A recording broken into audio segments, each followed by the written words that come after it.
They're off.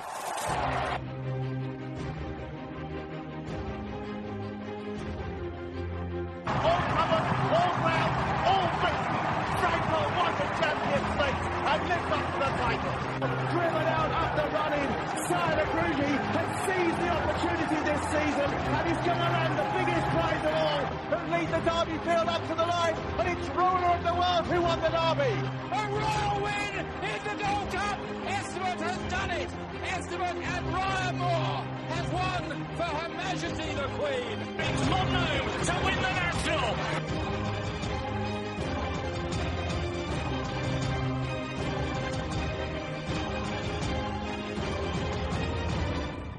You're listening to Picks from the Paddock podcast. You are indeed listening to the Picks from the Paddock podcast with me, Rory Paddock, and regular on the show now, all the way over in Dublin, David Weldon. How are you doing, man? Not too bad at all. How are you? Yeah, grand. Now, going to kick off something a bit different this show. We asked for your questions, and we've picked one out. Guy called Alex Ballou, who's on Twitter @_Neptune_ asks, obviously of the racing that we've just seen last Saturday, was Pearce & Co impressive enough to go to the head of the Triumph Hurdle market? I'll take this. Pearce & Co won easy as it wanted to. I fancied it. I didn't think anything would beat it that day, but you've kind of got to put it into context, and I think it'd be, I think it was something like a 5-runner race. I don't think there's much that's going to come out of that race other than perhaps the winner. Yes, it was impressive. Yes, it won very well. But at a price of now 9-2, to say that there's not even each way value if it pays a fifth of the odds, I think is a bit of an overreaction. There's many horses, especially these sort of young horses that have still probably yet to run or to come out and show their hand. I think 9-2 is way too short. Personally, and in the same race, the Triumph, a horse that also won on Saturday, and one that caught my eye much more than Pearce & Co did, was JP McManus's Hargam. The fact that now has a Cheltenham win to its name as well, I think that probably stands as better form. I don't think that beat. It beat a decent enough horse in David Pipe's runner. Stars Over the Seas. That's the one, Star Over the Seas. And I would argue that Star Over the Seas is a better horse than the one that Pearce & Co beat. I think it was Donald McCain almost, was it? Yeah. Exactly. That's one. And I'd argue course and distance form, course form at Cheltenham, a course win at Cheltenham with Hargam, more lightly raced as well. Decent flat horse, I think Hargam was, and 10-1 for the same race is much better value. I was actually going to come on before we even had this question and start bragging as to how much I liked Hargam. I even took to Twitter after it won and basically said Hargam will at least place, if not win, a race at the Cheltenham Festival. Exclamation, hands down. Again, putting myself out for a 4, but if you had to back anything, although Pearce & Co could be a brilliant horse, I don't think it's really been tested, and I think Hargam at 10-1 is much better. Alex also went to say on in his tweet as well, was after that question, we saw Black Lion win on Saturday as well. It was, why isn't Black Lion shorter in price in the Neptune? Dave? Black Lion, he's 25-1 best price at the moment. Probably a little overpriced. It's probably value there, given some of the horses that are around 25-1 with it. Basically, I think the bookies are running scared of the Irish horses. You look at the market and you've 1, 2, 3, 4, 5, 6. Top 6 in the market are all Irish trained. A couple of them are Willie Mullins, a couple of them are Gordon Elliott. I'd say it's probably a case that they're not taking any chances this early in the market and are coupling to get together as they do so often in America in their markets. I couldn't put you off Black Lion. He's won around Cheltenham. I'd be wary of the form. Being beaten by Parra Games probably isn't the greatest form there, and I'd much rather be on No More Heroes. The way he battled against Shane's Hill on Sunday in Navan, which was a grade 2. Only recently downgraded from a grade 1 due to lack of runners over recent years, but 12-1 for him. Gordon Elliott also has Free Expression, who was 16's very unexposed horse, but in my opinion we probably haven't seen the winner out yet, and in these novice hurdles, and like the Triumph as well, they're very open to severe movement. It's all about finding one early, but to be honest with you, I couldn't put you off Black Lion and 25s. There's an interesting one, actually put it up in the last podcast, the horse to follow. I've seen it there. Great Try for Paul Nichols is 40 to 1 in the market. That's also represents a bit of value. The horse is going to improve for a step of a trip.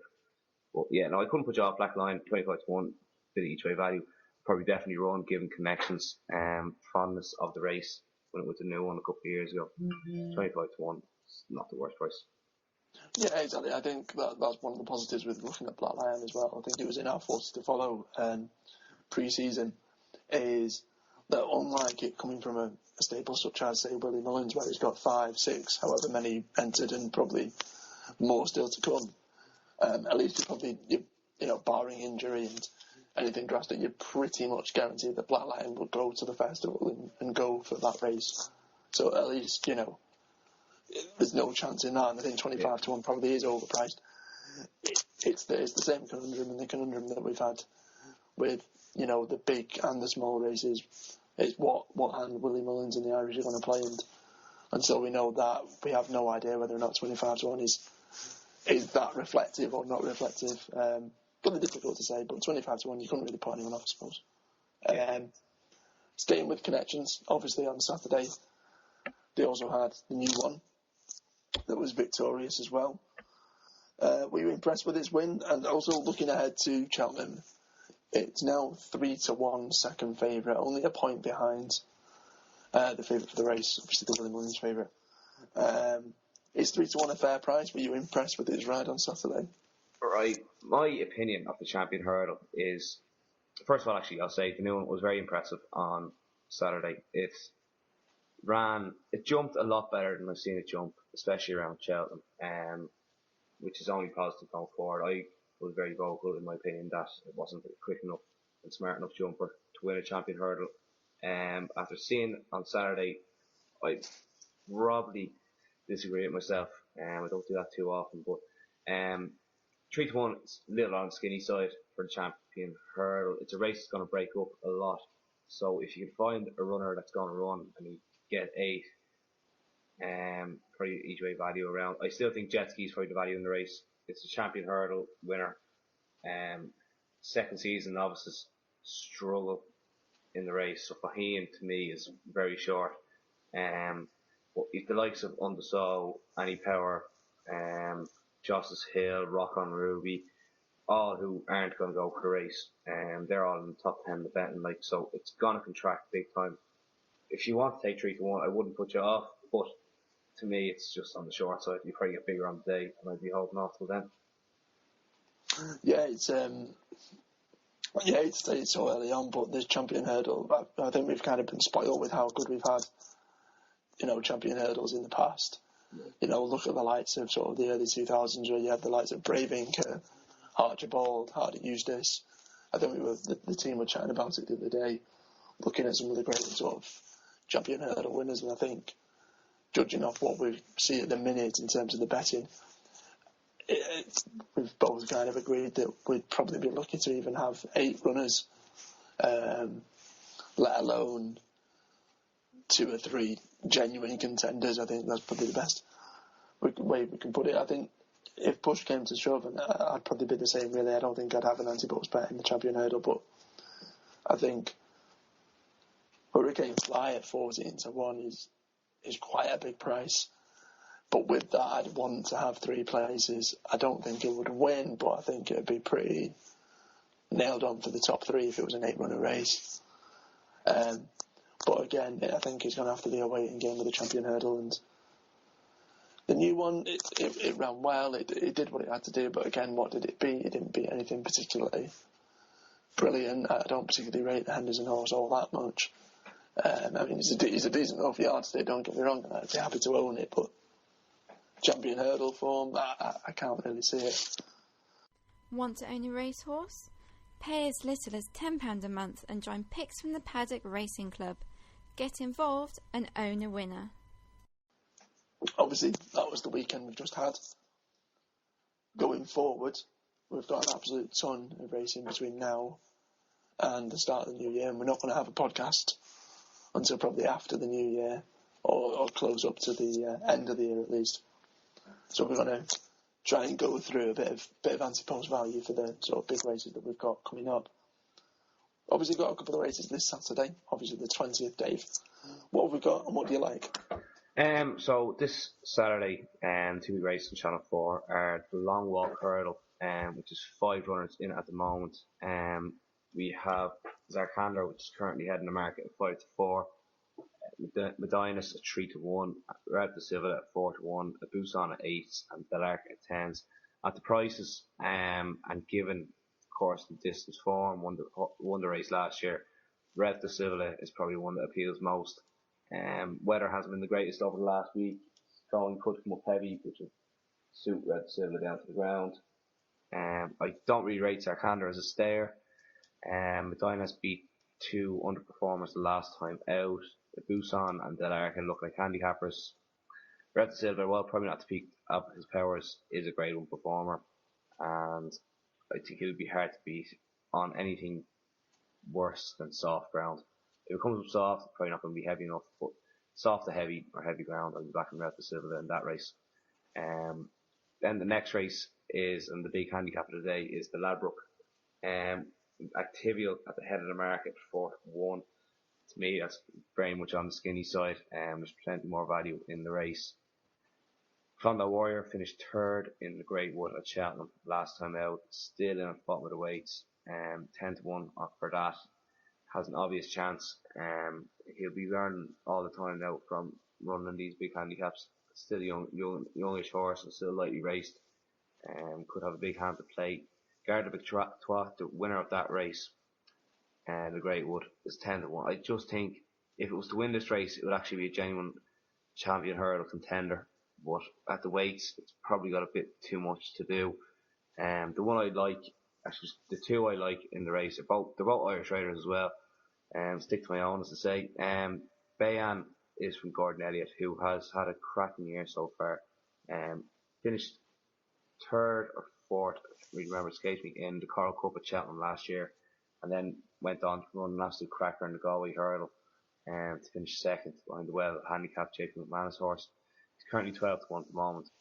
I'm not sure if he's guaranteed runner to go over, and he has got a lot of weight, but 12-1, I can't see him being out the first 5, which will probably be paid by some bookmakers, and probably not outside the first 4. And the other one, which I'll give a quick mention to, is Seabeat. It's coming over from Ireland.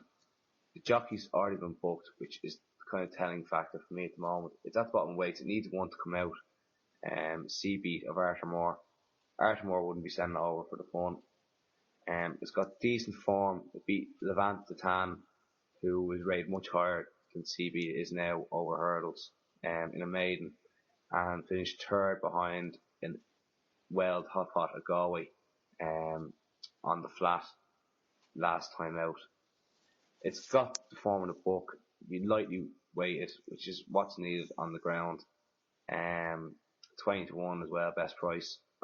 He'd be my selection, each way selection on him. Just I want to touch on Shelford, who represents the Skeletons, who won the race last year. He's short enough in the market, but the Skeleton has been flying as well, and he knows how to train a horse for this race.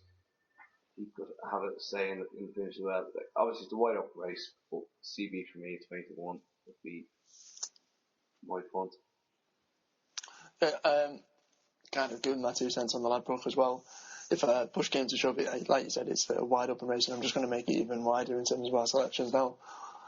Push came to shove, I'd have to go with Goodwood Mirage. Best price 14-1. I think he's a decent enough horse. I think it'll improve for his win. It's beaten a horse that actually ran yesterday that's won, called the Green Ogre. He's also beaten Lightning Rod in his last race, who's subsequently gone on and won twice as well and from that form. I think it's safe to say that AP will probably be on that because there's no JP McManus runner. Yes, it's probably high up enough in the way it's at number 6, but I think at 14-1, if they're going to pay 5 places, I think that'll be cracking value, and I think it'll only improve as well. That's obviously this weekend, which is the 20th.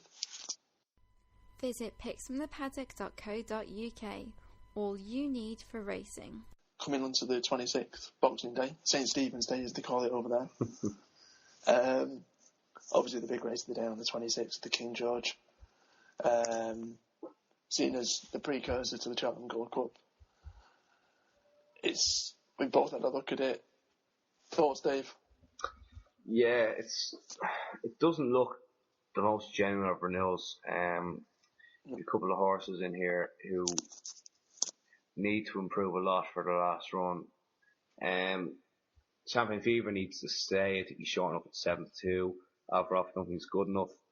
Benora probably will need better ground. You're looking really at the bigger prices.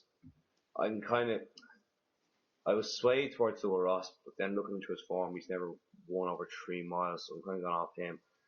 A horse that I've liked for a while, he hasn't done it this year, but at the time the yard weren't really performing, so I'm going to stick up a Q card each way, about 8-1, 9-1. I can't see him really being outside the front 3, given it'll probably be a small enough field for King George, probably only 12 runners or so.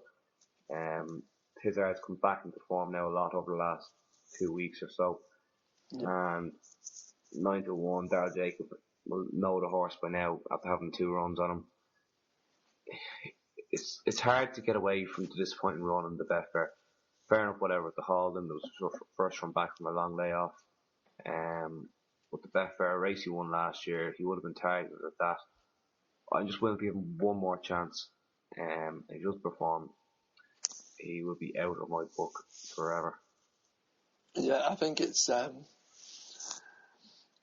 that you'd like to see him do well. You know, if he can capture any of its form that it's shown in previous King Georges, it's definitely worth place money. We were both chatting before, obviously off air, saying how disappointing the King George itself isn't disappointing in terms of the runners in there are decent enough horses. You know, Dynast, Smad Place, Q Card, Simon Sig, Sivniaco Conte, they're all very good top level horses, but not many of them will want 3 miles.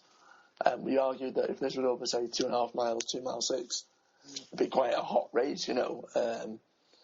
It seems to lack that sort of superstar, really, perhaps, that we've seen in previous years. Again, push came to shove. I think Q Card's not a bad bet at 8-1. I'm going to be boring though, and even though he's not here to defend himself, I'll say that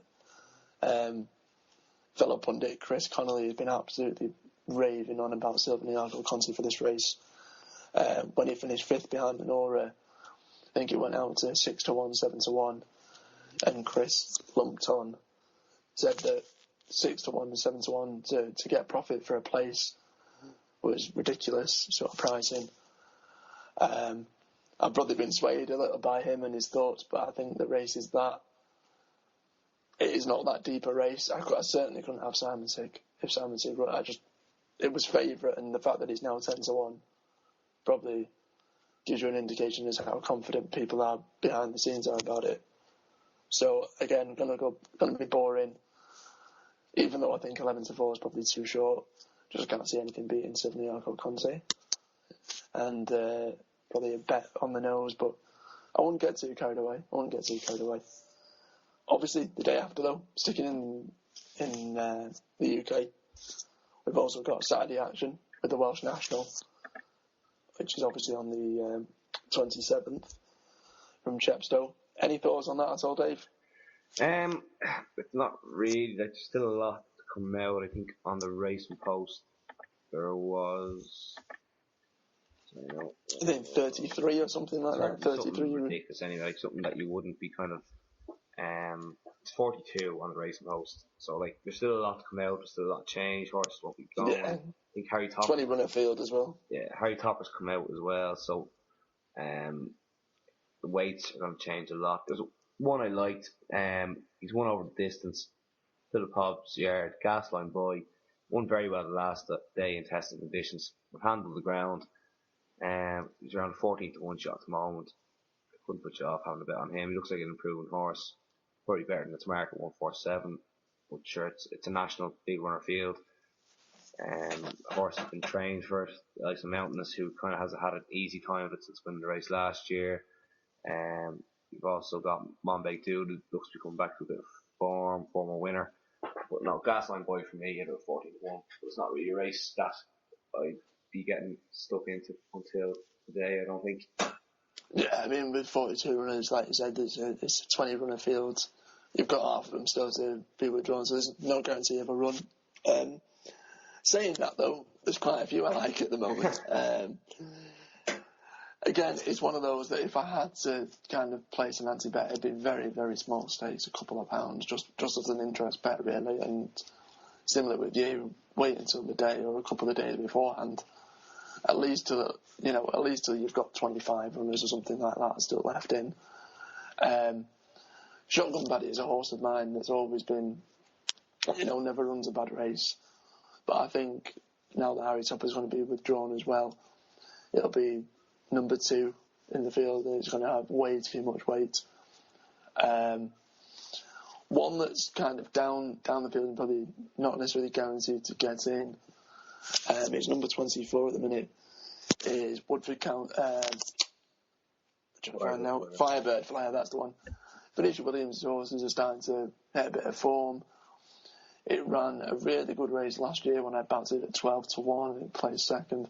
Maybe I'm being a bit sentimental sticking with a horse like that, but I think it'll stay all day. If it's going to be a test in terms of it being absolutely horrendous ground, then you'll love it. Very much the same as Red of Sibilla. It wants softer than soft.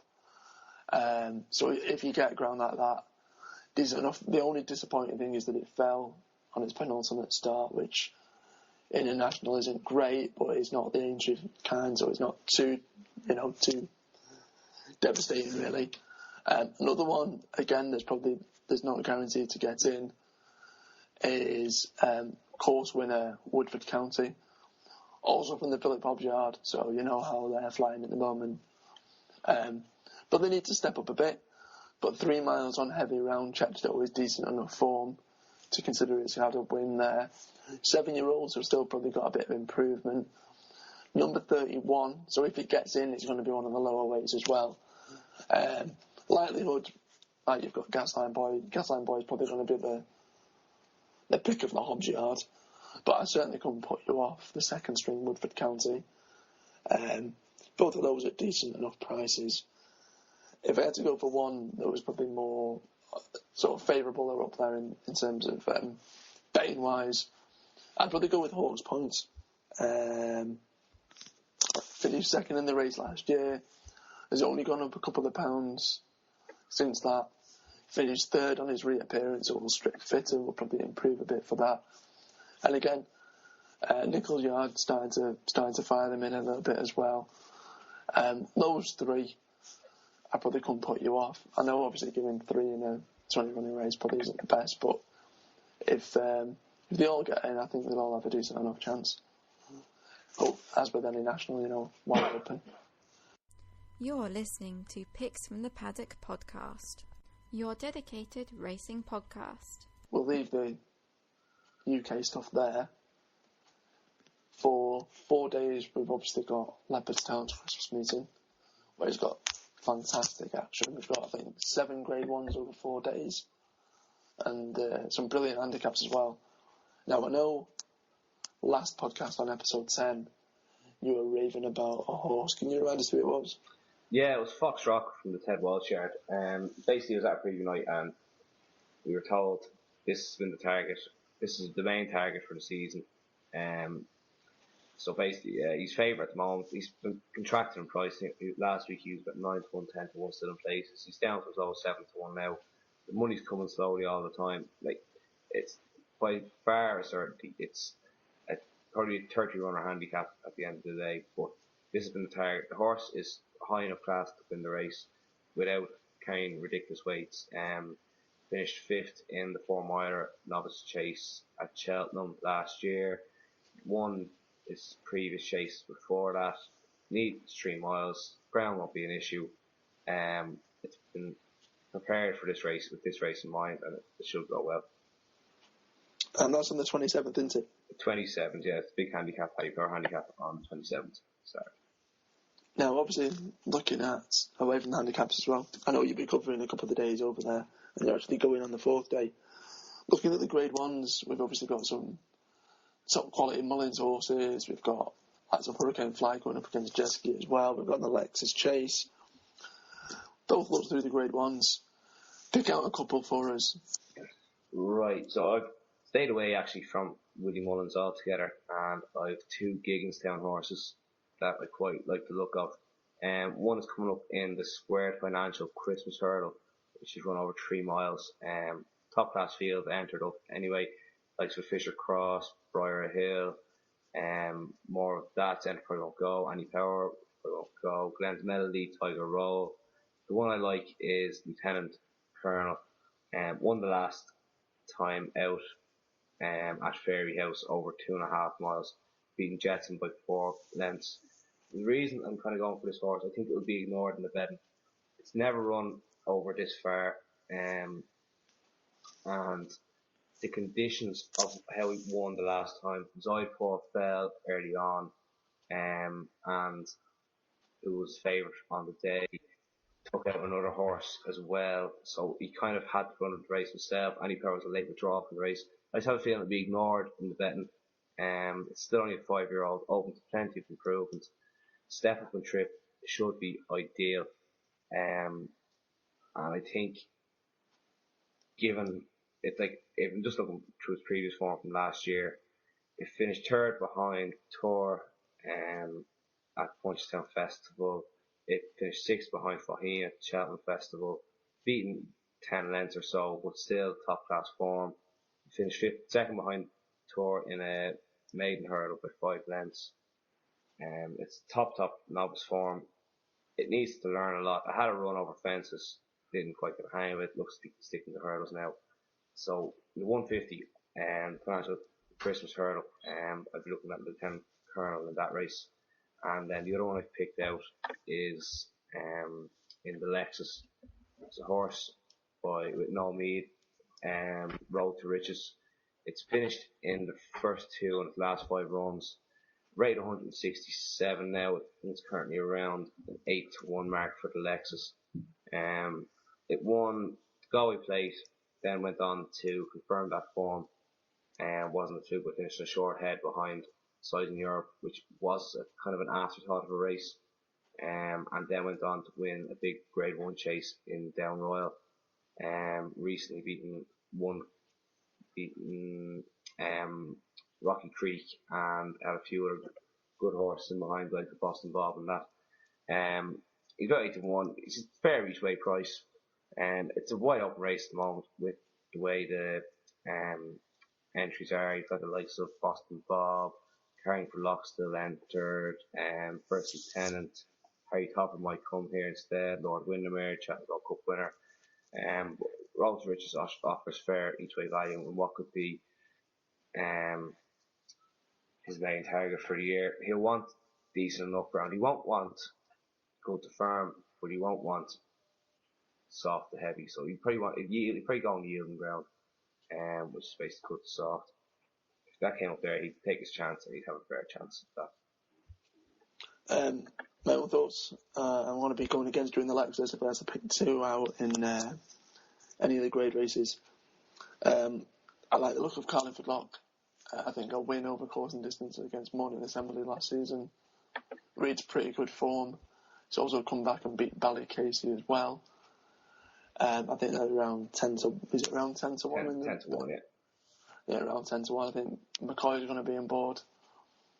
Yeah, a course and distance win, I think, counts for a reasonable amount as well around Leopardstown.